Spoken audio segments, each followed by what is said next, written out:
हत्या, हत्या के प्रयास, लूट, डकैती, कुल मिलाकर 11 संगीन आपराधिक मामले और अब आर्म्स एक्ट में गिरफ्तारी और उसके दूसरे ही दिन बेल। यह मामला उस शख्स से जुड़ा हुआ है जिसको लेकर कहा जा रहा है कि वो अपराध की दुनिया से अब राजनीति की दुनिया में खुद को स्थापित करना चाहता है। उस शख्स का नाम है राजेश तिवारी उर्फ जज्जे तिवारी। जज्जे तिवारी को लेकर उनके समर्थकों का कहना है कि वो प्रतापगढ़ की पट्टी में आसपुर देवसरा ब्लॉक में प्रमुख पद की तैयारी में है, लेकिन उनके विरोधी उन्हें कानूनी पचड़े में फंसाकर इस दावेदारी से उन्हें दूर रखना चाहते हैं। जज्जे तिवारी को अभी हाल ही में 20 जनवरी को पुलिस ने आर्म्स एक्ट में गिरफ्तार किया था। वहीं अगले ही दिन 21 जनवरी को जज्जे तिवारी को बेल मिल गई थी। जज्जे तिवारी की उम्र 35 साल है। वो कभी जरायम की दुनिया में लंबी रेस का घोड़ा बनने चला था। इस दौड़ में उसके ऊपर मुकदमे लगते चले गए। प्रतापगढ़ और जौनपुर जिलों में उसके ऊपर हत्या, हत्या का प्रयास, लूट, डकैती, गैंगस्टर एक्ट और आर्म्स एक्ट मिलाकर कुल 11 गंभीर आपराधिक मुकदमे दर्ज बताए जाते हैं। जज्जे तिवारी का आपराधिक वर्चस्व और लंबे समय तक उसके अपराध का सक्रिय नेटवर्क उसकी कहानी बयां करती है। लेकिन पिछले कुछ सालों में अपराध से राजनीति में एंट्री लेने वालों की बढ़ती संख्या ने जज्जे तिवारी का हौसला बढ़ा दिया। कहा जा रहा है कि जज्जे तिवारी की ख्वाहिश अब अपराध की दुनिया से हटकर माननीय बनने की है। इसके लिए वो आसपुर देवसरा ब्लॉक प्रमुख पद के लिए दावा ठोकने की तैयारी में है। लेकिन ख्वाहिशों ने सोशल मीडिया से लेकर चौराहों तक ही उड़ान भरी थी कि उसे पुलिस ने आर्म्स एक्ट में गिरफ्तार कर लिया।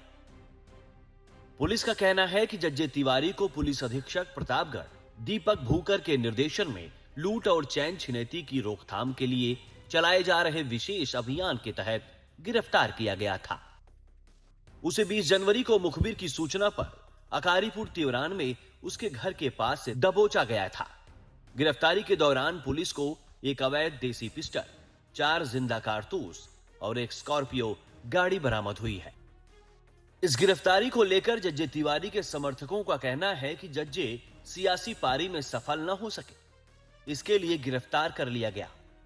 सोशल मीडिया पर उसकी गिरफ्तारी को लेकर तमाम तरह की प्रतिक्रियाएं देखने को मिल रही हैं। कुछ तो ब्राह्मण चेहरे का हवाला दे रहे हैं, तो कुछ पुरानी रंजिश का। वहीं कुछ का कहना है कि एक तरफ बेलखरनाथ धाम ब्लॉक प्रमुख सुशील सिंह को जमानत मिली है, तो दूसरी तरफ आर्म्स एक्ट में जज्जे तिवारी गिरफ्तार हो गए हैं। ये सब सियासी प्रयोग का हिस्सा है। आपको बता दें कि जज्जे तिवारी का नाम बीते साल जुलाई महीने में पट्टी बैनामा गोलीकांड में भी खूब चर्चा में रहा। इस मामले में बेलखरनाथ धाम ब्लॉक प्रमुख सुशील सिंह को गिरफ्तार किया गया था। 5 महीने से भी ज्यादा वो जेल में रहे। अब जब वो बाहर आए हैं तो सियासी हलचल भी तेज हो गई है। कहा जाता है कि बेलखरनाथ धाम ब्लॉक के अलावा सुशील सिंह का प्रभाव आसपुर देवसरा ब्लॉक पर भी देखा जाता है। उधर जज्जे तिवारी आगामी पंचायत चुनाव में आसपुर देवसरा ब्लॉक से दावेदारी ठोक रहे थे और फिर इस बीच उनकी गिरफ्तारी हो गई। इन सब से सियासी माहौल गर्म होता दिख रहा है। सुशील सिंह और जज्जे तिवारी के समर्थक सोशल मीडिया से लेकर चौक चौराहे पर अपने अपने तर्कों से सियासी पारा चढ़ाकर रखे हुए हैं। इस सियासी संग्राम में 2 दबंग छव के लोगों का आमना सामना संभव है कि आसपुर देवसरा ब्लॉक सियासी अखाड़े के रूप में बदल जाए, क्योंकि सुशील सिंह के प्रभाव और जज्जे तिवारी के अलावा और भी कई नाम हैं जो आसपुर देवसरा ब्लॉक प्रमुख बनने की तैयारी में लगे हुए हैं। इसमें सभापति यादव का भी नाम शामिल है। सभापति यादव का कहना है कि लोकतंत्र में हर किसी को चुनाव लड़ने की आजादी है।